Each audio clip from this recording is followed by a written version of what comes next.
Every single morning before the sun even has a chance to fully wake up, my day begins. It doesn't start with a prayer or a stretch, not anymore. It starts with a small white pill. This tiny pill is my new constant companion, my lifelong partner. I take it with a full glass of water and then I have to wait. I wait for an hour before I can have my coffee or eat my breakfast. This is my new reality.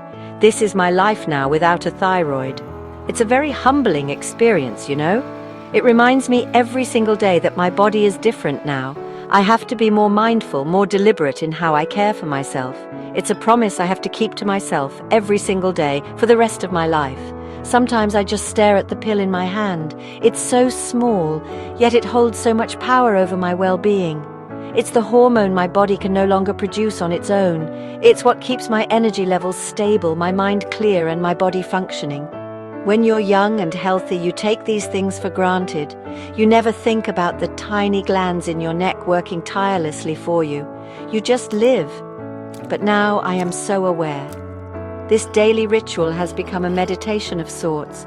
It's a moment of quiet acknowledgement, a second to be grateful for the science that allows me to live a normal life. It's a small act, but it carries the weight of my past and the hope for my future. Losing a part of your body is a strange kind of grief. It's not like losing a person, but it's a loss nonetheless. My thyroid is gone. Both glands were removed. I remember the doctor's words explaining that surgery was the only option. The feeling after waking up from the operation was so empty. It was more than just the physical pain in my neck. It felt like a part of me, a part of my identity, had been taken away. I felt vulnerable. I felt like my body had somehow failed me, or maybe I had failed it. There were so many questions and so much uncertainty. How will this change me? Will I ever feel like my old self again? The journey was just beginning. This new routine forced me to slow down. Life before was always on fast forward. I was always rushing, always trying to get to the next thing. But you can't rush this. You have to wait. That 1 hour of waiting every morning has taught me patience in a way I never understood before. It's a forced pause, a time to just be. I think about my day. I think about my health. And I think about what truly matters. In a way, this little pill has become my teacher. It has taught me discipline and self-care. It's a constant physical reminder that my health is my responsibility, and it's a responsibility I now embrace with all my heart. The doctors told me the reason for my thyroid problems was nodules that had grown too large. They explained the medical terms, the risks, and why the surgery was necessary. But in the quiet moments late at night, I knew there was more to the story.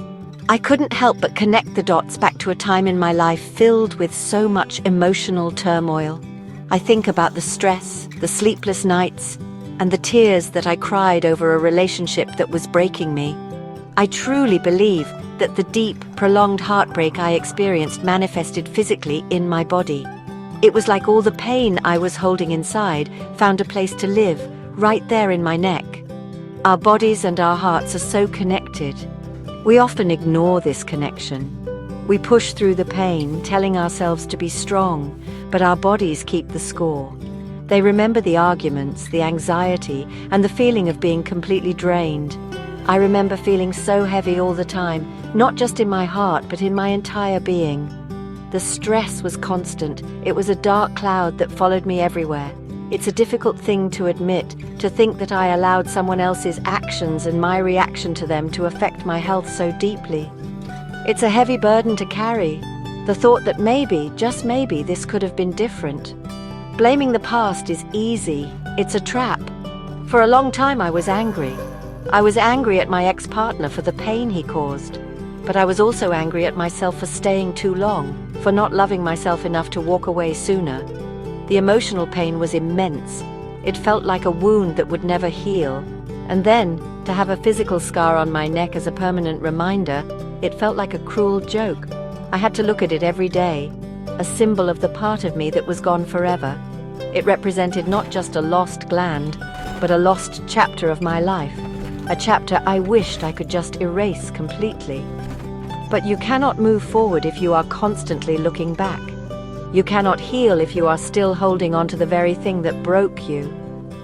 I realized that the stress and the heartbreak were part of my story, but they did not have to be the entire book. My body had been through a battle, and it was telling me it was time to change. It was a wake-up call, a very loud and clear one.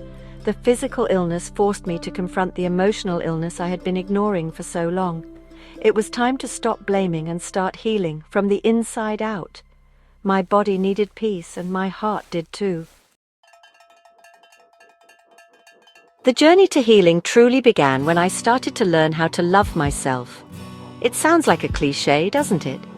But it is the most profound truth I have ever learned. Self-love is not just about face masks and bubble baths. It's about setting boundaries. It's about saying no. It's about choosing yourself, even when it's the hardest thing to do. I had to look in the mirror at my scar and learn to see it not as a mark of pain, but as a mark of survival. It was a testament to my strength, a reminder that I had overcome one of the most difficult times of my life. I survived the heartbreak, and I survived the surgery. I was still here. This process of learning to love myself was not an overnight transformation. It was a choice I had to make every single day. Some days were harder than others. There were days I felt insecure about my scar, or frustrated with my new medical routine, but I learned to be kinder to myself. I started speaking to myself with the same compassion I would offer a friend. I told myself, you are doing your best. You are strong. You are worthy of love and happiness. Choosing to move forward meant actively forgiving the past. I had to forgive the person who hurt me, not for them, but for me. And most importantly, I had to forgive myself. Letting go is an active process. It's like cleaning out a closet that is overflowing with things you no longer need. You have to take each memory, each painful thought, and decide to release it. I started focusing on what brought me joy. I reconnected with friends who lifted me up. I spent time in nature. I found new hobbies. I started to build a life that was based on what I wanted, not on what someone else wanted from me. I was no longer a supporting character in someone else's story.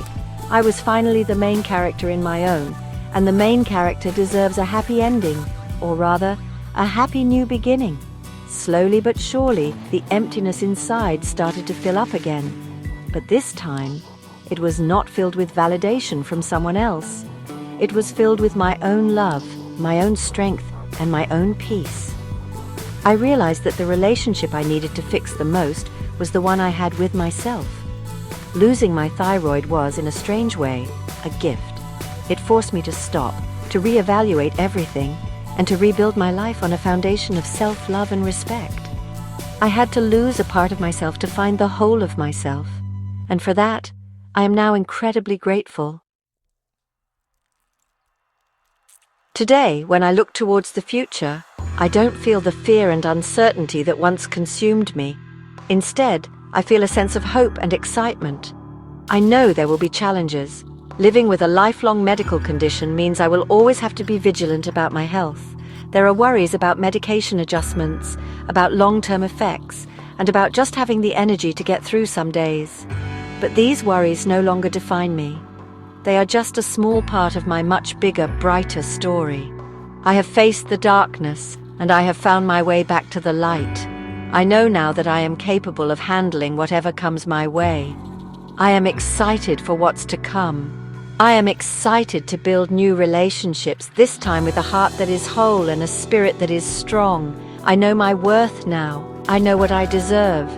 I'm open to love, but it will be a love that adds to my life, not one that subtracts from it. It will be a love that is gentle, supportive, and kind.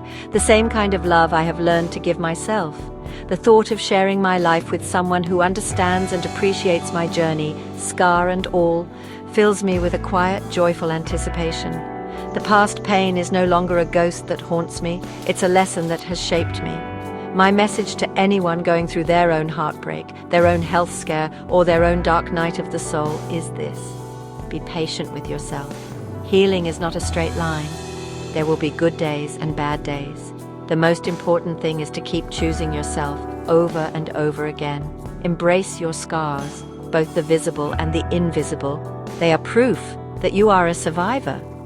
They are a map of where you have been, but they do not determine your destination.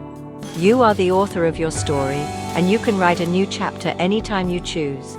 So I welcome the future with open arms. I welcome new beginnings, new friendships, and new love.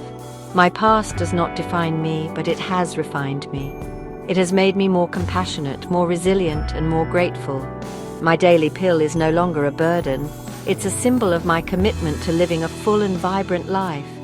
I have accepted myself completely, and in that acceptance, I have found true freedom. The journey was painful, but it led me back to myself.